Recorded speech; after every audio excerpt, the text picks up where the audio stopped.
Hey guys, welcome to my channel. இப்போ தான் நீங்கள் நம்ம சேனல் வீடியோஸ் ஃபஸ்ட் டைம் பார்க்குறீங்கன்னா வெல்கம் அண்ட் ரிட்டர்னிங் சப்ஸ்கிரைபர்ஸ் வந்தீங்கன்னா welcome back to my channel. Friends, இன்றைக்கி நம்ம கிச்சனில் பார்க்க போகிற ரெசிபி அஃப்கோர்ஸ் உங்கள் எல்லாருக்குமே நல்லாவே தெரிஞ்சிருக்கும். இன்றைக்கி நம்ம பார்க்க போகிற ரெசிபி ஒரு ஃப்ரைட் ரைஸ் ரெசிபி. ஃப்ரைட் ரைஸில் பார்த்தீங்கன்னா ஏகப்பட்ட வெரைட்டிஸ் இருக்குது. அந்த வெரைட்டியில் இன்றைக்கி நம்ம குறிப்பாக பார்க்க போகிறது schezwan fried rice recipe. Friends, இந்த ஷெஸ்வான் ஃப்ரைட் ரைஸ் செய்கிறதுக்கு முக்கியமான ஒரு இன்க்ரீடியன்ட் இருக்குது. அது என்னென்னு பார்த்தீங்கன்னா ஷெஸ்வான் சாஸ். ஷெஸ்வான் சாஸை பார்த்தீங்கன்னா நம்ம வீட்டில் ரெடி பண்ணலாம். இந்த சாஸ் எப்படி உங்களுக்கு ரெடி பண்ணணும்னு தெரியலனா மறக்காமல் எனக்கு கமெண்ட் பண்ணுங்கள். அப்படி கமெண்ட் பண்ணிங்கன்னா உங்களுக்கு இந்த ஷெஸ்வான் சாஸை எப்படி நம்ம வீட்டில் ஈஸியாக செய்யலாம்னு சொல்லி ஒரு வீடியோ எடுத்து தனியாக இதுக்காக அப்லோட் பண்ணுறேன். ஃப்ரெண்ட்ஸ், கிச்சனுக்குள்ளே போகலாம். அதுக்கு முன்னாடி ஒரு சின்ன விஷயம், இது வரைக்கும் நம்ம சேனலுக்கு நீங்கள் சப்ஸ்கிரைப் பண்ணலாம், மறக்காமல் சப்ஸ்கிரைப் பண்ணி வச்சுக்கோங்க. அது கூடவே பெல் நோட்டிஃபிகேஷன் ஐக்கான் இருக்கும், அது செல்லமாக ஒரு தட்டிக்காங்க. இப்போ வாங்க நம்ம டைம் வேஸ்ட் பண்ணாமல் டேரெக்டாக கிச்சனுக்குள்ளே போகலாம். ஷெஸ்வான் ஃப்ரைட் ரைஸ் ரெசிபி செய்கிறதுக்கு நான் பார்த்தீங்கன்னா ஒரு 250 கிராம் அளவுக்கு லாங் கிரைண்ட் ரைஸ், அதாவது ஒரு 250 கிராம் அளவுக்கு பாஸ்மதி ரைஸை எடுத்திருக்கேன். இப்போ இந்த பாஸ்மதி அரிசியை தண்ணியில் ஒரு 2 தடவை நல்லா அலசிட்டு வடிகட்டிடுங்க. இப்போ இந்த பாஸ்மதி அரிசி ஊற வைக்க தேவையான அளவுக்கு தண்ணி ஊற்றி ஒரு 15 நிமிஷத்துக்கு ஊற வச்சுருங்க. அதே டைமில் பார்த்தீங்கன்னா இந்த அரிசியை வேக வைக்க தேவையான அளவுக்கு தண்ணி சூடு பண்ணிக்கோங்க. தண்ணி ஒன்ஸ் கொதிச்சதும் நம்ம ஆல்ரெடி ஊற வச்சுருக்கிற அரிசியை இந்த தண்ணியில் ஆட் பண்ணி ஒரு 5 நிமிஷத்துக்கு குக் பண்ண போகிறோம். இது கூட பார்த்தீங்கன்னா ஒரு டேபிள் ஸ்பூன் அளவுக்கு ஆயில் ஆட் பண்ணியிருக்கேன். இந்த சாதத்துக்கு தேவையான உப்பு ஆட் பண்ணி நல்லா மிக்ஸ் பண்ணிவிட்டு இந்த அரிசியை 70% அளவுக்கு நம்ம குக் பண்ண போகிறோம். அதாவது ஹை ஃப்ளேமில் ஒரு 5 மினிட்ஸ் குக் பண்ணி எடுக்க போகிறோம். இப்போ பார்த்தீங்கன்னா அரிசி ஒரு 70% வெந்திருக்கு. இப்போ இந்த அரிசியை நம்ம வடிகட்டி எடுத்துக்கலாம். இப்போ இந்த பாஸ்மதி ரைஸை ஒரு ஸ்ட்ரெயினர் மூலமாக ஸ்ட்ரெயின் பண்ணி எடுத்துக்கலாம். ஃப்ரெண்ட்ஸ், நீங்கள் எந்த ஃப்ரைட் ரைஸ் ரெசிபி வேணாலும் செய்யலாம். ஆனால் பாஸ்மதி ரைஸ் யூஸ் பண்ணும்போது ரைஸை பார்த்தீங்கன்னா ஒரு 70% குக் பண்ணிங்கன்னா போதும். இப்போ அடுத்தது அடுப்பு ஆன் பண்ணி ஒரு பேன் வச்சுக்கலாம். பேன் ஹீட் ஆனதும் இதில் 2 டேபிள் ஸ்பூன் அளவுக்கு நான் ஆலிவ் ஆயில் ஆட் பண்ணியிருக்கேன். நீங்கள் ரெகுலராக யூஸ் பண்ணுற ஃப்ளேவர்லெஸ் ஆயில் கூட யூஸ் பண்ணிக்கலாம். இப்போ இதில் ஒரு 1/2 டேபிள் ஸ்பூன் அளவுக்கு சாப்பிடு கார்லிக் ஆட் பண்ணி குயிக்காக ஸ்டர் பண்ணிவிட்டு ஒரு மீடியம் சைஸ் பெரிய வெங்காயத்தை நல்லா பொடியாக நறுக்கி ஆட் பண்ணியிருக்கேன். இது கூட பார்த்தீங்கன்னா ஒரு 1/2 டேபிள் ஸ்பூன் அளவுக்கு சாப்பிடு ஜிஞ்சர் ஆட் பண்ணியிருக்கேன். நம்ம ஆட் பண்ண இஞ்சி பூண்டு வெங்காயம் இது எல்லாத்தையும் சேர்த்து ஹை ஃப்ளேமில் 1 மினிட்க்கு சாத்தே பண்ணதுக்கப்புறமா பார்த்தீங்கன்னா ஒரு 1/4 கப் அளவுக்கு சாப்பிடு கேரட், 1/4 கப் அளவுக்கு சாப்பிடு பீன்ஸ், 1/4 கப் அளவுக்கு கேப்சிகம், ஒரு 1/4 கப் அளவுக்கு முட்டைகோஸ், ஒரு 1/4 கப் அளவுக்கு ஃப்ரெஷ்ஷான பச்சை பட்டாணி எடுத்திருக்கேன்.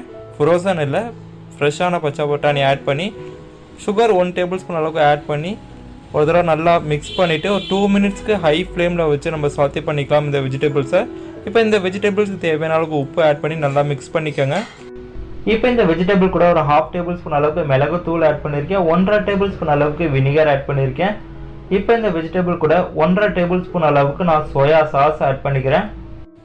ஃப்ரெண்ட்ஸ், நீங்கள் ஒருவேளை டார்க் சோயா சாஸ் ஆட் பண்ணிங்கன்னா 1 டேபிள் ஸ்பூன் ஆட் பண்ணால் போதும். இது கூட பார்த்தீங்கன்னா நான் ஒரு 3 டேபிள் ஸ்பூன் அளவுக்கு ஷெஸ்வான் சாஸ் ஆட் பண்ணியிருக்கேன். இப்போ இது எல்லாத்தையும் சேர்த்து நல்லா மிக்ஸ் பண்ணிவிட்டு ஹை ஃப்ளேமில் 1 மினிட்டுக்கு குக் பண்ணிக்கோங்க. இப்போ இந்த வெஜிடபிள்ஸ் எல்லாத்தையும் ஒரு சைடாக ஒதுக்கி ஒரு கேவிட்டி ஃபார்ம் பண்ணிக்கோங்க பேனில். இப்போ பார்த்தீங்கன்னா நம்ம இதில் எக் ஆட் பண்ணி ஸ்க்ராம்பிள் பண்ண போகிறோம். இதுக்கு பார்த்தீங்கன்னா நான் ஒரு 2 முட்டை எடுத்திருக்கேன். 2 முட்டையை உடச்சி இப்போ இந்த எக்கை நம்ம ஸ்க்ராம்பிள் பண்ணிவிட்டு இந்த வெஜிடபிள்ஸ் கூட சேர்த்து மிக்ஸ் பண்ணிக்கலாம். ஃப்ரெண்ட்ஸ், நான் ஆல்ரெடி சொன்ன மாதிரி உங்களுக்கு ஷெஸ்வான் சாஸ் ரெசிபி வேணும்னா மறக்காமல் எனக்கு கமெண்ட் பண்ணுங்கள். கமெண்ட் பண்ணிங்கன்னா ஷெஸ்வான் சாஸ் ரெசிபி உங்களுக்காக நான் அப்லோட் பண்ணுறேன். இப்போ எக்கு வெஜிடபிள்ஸ் எல்லாத்தையும் நல்லா மிக்ஸ் பண்ணிவிட்டு நம்ம ஆல்ரெடி வேக வச்சுருக்கிற பாஸ்மதி அரிசியை ஆட் பண்ணிக்கலாம். ஆட் பண்ணிவிட்டு ஒரு கை நிறைய ஸ்ப்ரிங் ஆனியன் ஆட் பண்ணிக்கோங்க. இப்போ இந்த அரிசியை இந்த வெஜிடபிள்ஸ் ஷெஸ்வான் சாஸ் பேஸ்ட் கூட சேர்த்து ஜென்டலாக மிக்ஸ் பண்ணிக்கோங்க. இப்போ பார்த்தீங்கன்னா ஜென்டலாக இந்த வெஜிடபிள்ஸ் ரைஸ் எல்லாத்தையும் சேர்த்து மிக்ஸ் பண்ணிக்கோங்க. மிக்ஸ் பண்ணிவிட்டு கொஞ்சம் போல் இந்த தண்ணி தெளிச்சுக்காங்க. எதுக்காகன்னு பார்த்தீங்கன்னா நீங்கள் தண்ணி தெளிக்கும் போது பேனில் ஒரு ஸ்டீம் ஃபார்ம் ஆகும். அது பார்த்தீங்கன்னா நீங்கள் இந்த ரைஸை மிக்ஸ் பண்ணும்போது உடையாமல் பார்த்துக்கும். நீங்கள் இந்த ஃப்ரைட் ரைஸை நல்லா மிக்ஸ் பண்ணிவிட்டு உடனே நீங்கள் கேஸை டர்ன் ஆஃப் பண்ணிட வேண்டாம்.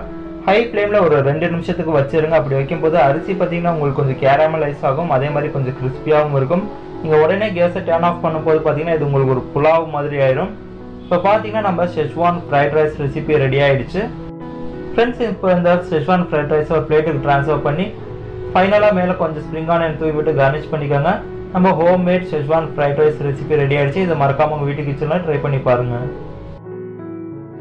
ஃப்ரெண்ட்ஸ், ஐ ஹோப் உங்களுக்கு இந்த ஷெஸ்வான் ஃப்ரைட் ரைஸ் ரெசிபி பிடிச்சிருக்குன்னு சொல்லி நம்புறேன். ஸோ மறக்காமல் இந்த ரெசிபி உங்கள் வீட்டு கிச்சனில் ட்ரை பண்ணி பாருங்கள். ட்ரை பண்ணி பார்த்துட்டு உங்களோட ஃபீட்பேக்கை என்னோட ஷேர் பண்ணுங்கள். மறக்காமல் இந்த வீடியோ உங்கள் ஃப்ரெண்ட்ஸ் அண்ட் ஃபேமிலி கூட ஷேர் பண்ணுங்கள். உங்களுக்கு டைம் கிடைக்கும் போது இந்த முன்னாஸ் மெனு சேனல் பேஜ் வந்து விசிட் பண்ணுங்கள். ஏன்னா ஏகப்பட்ட வீடியோஸ் அப்லோட் பண்ணியிருக்கேன். எல்லாத்தையும் பார்த்து என்ஜாய் பண்ணுங்கள். அதே மாதிரி உங்களுக்கு எதுவும் ரெசிபிஸ் வேணாலும் எனக்கு மறக்காமல் கமெண்ட் பண்ணுங்கள். உங்களை மீண்டும் இன்னொரு இன்ட்ரெஸ்டிங் ரெசிபியோட சந்திக்கிறேன். until tata bye bye from Munna and stay tuned for Munna's menu.